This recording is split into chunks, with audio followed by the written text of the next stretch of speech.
Chers téléspectateurs, bienvenue sur Africa 24 à ce nouveau numéro de décryptage. Selon le ministre guinéen en charge des investissements et des partenariats publics-privés, M. Gabriel Curtis, la Guinée a connu une importante évolution entre 2010 et 2017 sur le plan économique. M. Gabriel Curtis, qui est notre invité dans ce présent numéro de décryptage, estime par ailleurs que la capacité de production électrique du pays a doublé, favorisant ainsi plus d'investissements. Dans ce numéro, il fait également cas des politiques mises en œuvre pour faciliter la création d'entreprises dans le pays, aussi bien pour les étrangers que pour les nationaux. M. Gabriel Curtis est notre invité dans ce présent numéro de décryptage. Qu'est-ce qui explique ce taux de croissance de l'économie guinéenne qui se situe autour de 8%? Ça s'explique par un engouement de l'investissement, particulièrement porté par le secteur des mines, mais également dans le secteur des infrastructures, et aussi dans l'agriculture où on a mis un peu plus d'emphase. Mais pour la grande majorité, jusqu'à 86%, c'était, en tout cas pour l'année dernière, c'était le secteur des mines qui a porté. Mais nous avons d'autres projets également dans l'hydroélectricité. On parle du barrage de Swapiti à 1,5 milliard et nous avons complété aussi le barrage de Caleta qui a coûté à peu près 550 millions de dollars.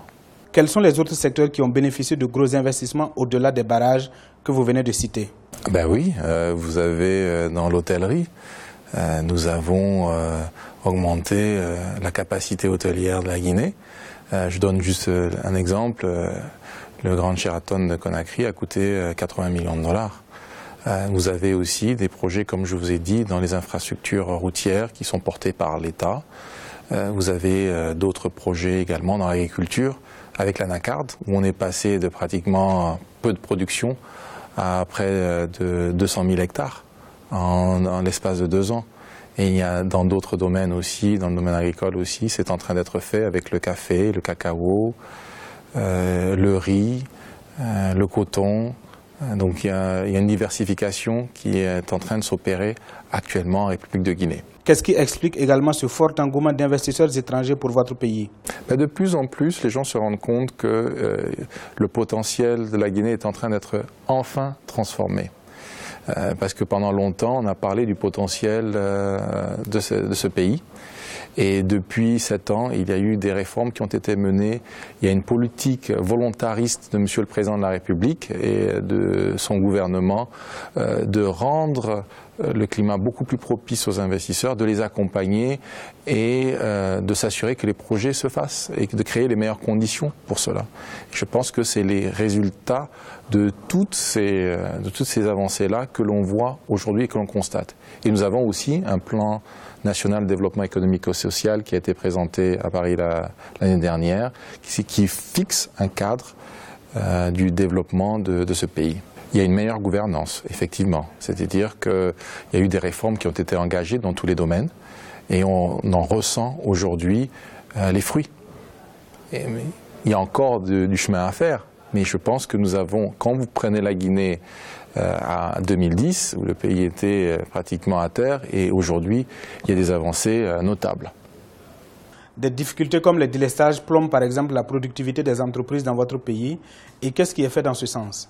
Je vous ai dit tout à l'heure qu'il fallait prendre la Guinée dans son contexte. Nous sommes passés à pratiquement très peu d'électricité, à avoir quand même une couverture électrique beaucoup plus importante. 30 à 40% de la population maintenant a accès à l'électricité.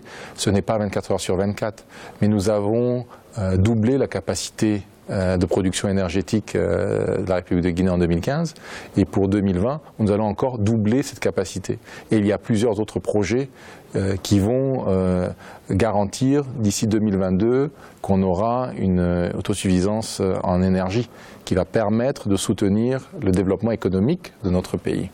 Et ça, ce sont des projets qui prennent du temps quand même pour arriver à maturation. Qu'est-ce qui explique également la mise en place de l'Agence nationale de l'investissement privé? C'est l'Agence de promotion des investissements privés. Elle a été mise là pour être un peu le guichet unique de l'investisseur. Elle a 3 fonctions principales. C'était d'aider à la création d'entreprises, de faire la promotion de la destination Guinée auprès d'investisseurs internationaux, mais aussi nationaux, et puis de porter assistance au secteur privé national. Et en ce sens, il y a eu des résultats probants. Par exemple, pour la création d'entreprises qui prenait 3 semaines, 1 mois, voire plus, nous sommes passés à 48 heures ou moins pour créer une entreprise. On a aussi revu le code des investissements pour qu'il y ait des incitatifs et que l'investisseur privé se sente rassuré dans son investissement. Au niveau de la promotion des investissements, vous voyez aujourd'hui la résultante du forum de la Guinée en Europe qui se fait ici à Bruxelles, et on a enregistré à peu près 427 participants. Et nous avons eu d'autres événements similaires, non seulement à l'extérieur, mais également en République de Guinée. Et nous avons aussi poussé, avec l'Agence de promotion des investissements privés, des réformes qui bénéficient notre secteur privé national. Et nous les encourageons aussi. D'ailleurs, vous avez pu voir une présence massive aujourd'hui de notre secteur privé national et qui participe pleinement au développement du pays. Le président de la République insiste beaucoup qu'on aide et qu'on pousse le secteur privé national. C'est la raison pour laquelle il y a des politiques volontaristes qui sont mises en place, dont notamment le contenu local.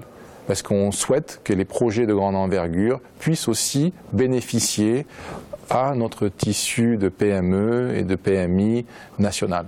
Le partenariat public-privé a-t-il un impact sur les investissements dans votre pays? Je vous ai parlé tout à l'heure des 2 gros projets dans l'énergie, c'est-à-dire Caleta et Swapiti. C'est fait par des truchements de PPP avec des financements de la République populaire de Chine. Et nous pensons que les PPP sont une des solutions pour couvrir le gap en investissement dont on a besoin. Et cela est valable non seulement pour la République de Guinée, mais également pour beaucoup de pays africains. Donc dans tout ce qui est infrastructure, dans tout ce qui est même dans l'agriculture, dans plusieurs domaines, pour aider à améliorer les services de l'État. Je vous donne un exemple tout bête. Pour le paiement des vignettes, nous sommes associés, le ministère du Budget s'est associé avec Orange Money pour faciliter le paiement des vignettes. Et cela a permis de pouvoir sécuriser plus de montants et de rendre le service beaucoup plus accessible aux citoyens. Donc les PPP offrent une large palette qui permet d'associer l'efficacité du privé pour la gouvernance du pays.